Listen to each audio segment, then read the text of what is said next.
chopping down this branch for him. Charlie, Dammers, yeah, right next to the library there, yeah.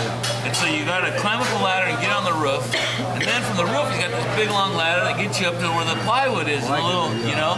And so I'm like halfway up from climbing up on the roof on the last ladder, and he's calling my name. He's going, Andy, Andy. I look down. He goes, right there. I go, right there. And he goes, right there. And I go, right there what? And he goes, right there. He goes, that's where I start getting scared. You know? I start looking around, you know. I'm like, look, that's up pretty high. I climb up the ladder, I get on the platform, no problem.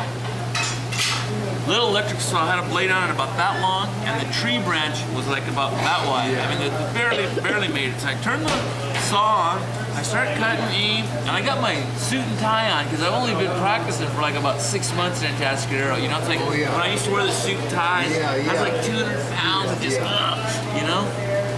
So I started cutting, you know, I'm cutting, and it gets about this far into the branch, and nothing's happening. The branch is about this big around. Yeah, big branch, you know? Big branch. And so I started thinking, just like what we just said, there's a physics involved here, and I don't know if I'm taking all the factors into play like I should.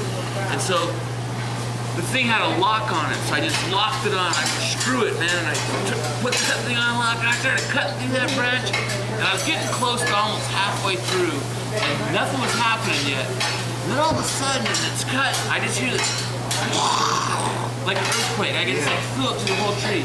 Now I really start thinking, I think I need to do some calculations. Screw it.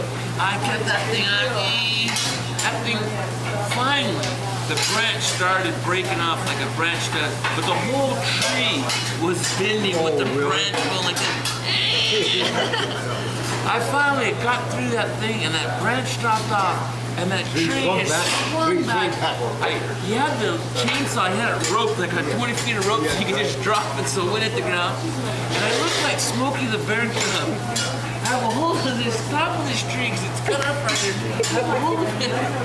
The plywood is just dangling down, you know?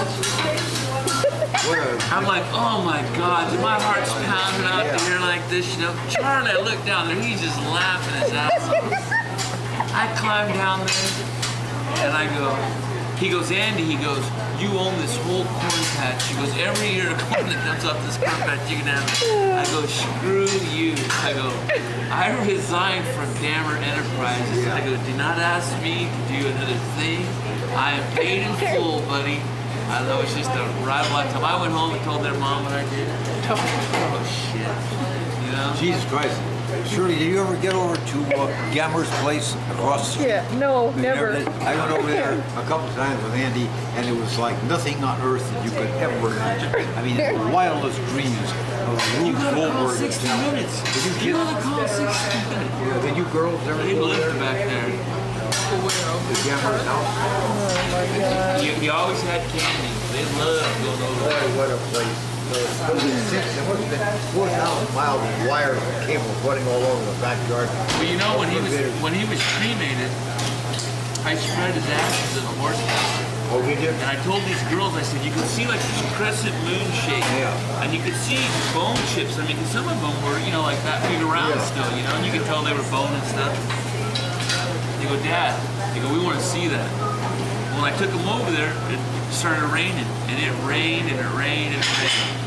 And I go, can't go out there, it's too muddy. I said, but as soon as they quit training, well, 6 months later, spring day, they go, hey, Dad, let's go see if there's Charlie bones over there. Yeah. And I'm like, oh, no way. And we go over there, and here you can still see the crescent moon shape. And we're picking up these bones. I mean, we picked up a big old handful of them. And we go, we're going to keep some of them. So they have some laying around someplace, and so do I. But we took some over to his house, because his house was all level, like how it looks now. And we slid open the side door of that arrow, started landing right in it. And they took handfuls of these, and they just chucked them out there. So that we planted Charlie on his own place. They torn down the place? Oh yeah, just totally level. Any prospects for any kind of development? No one who owns it? Some LA firm, some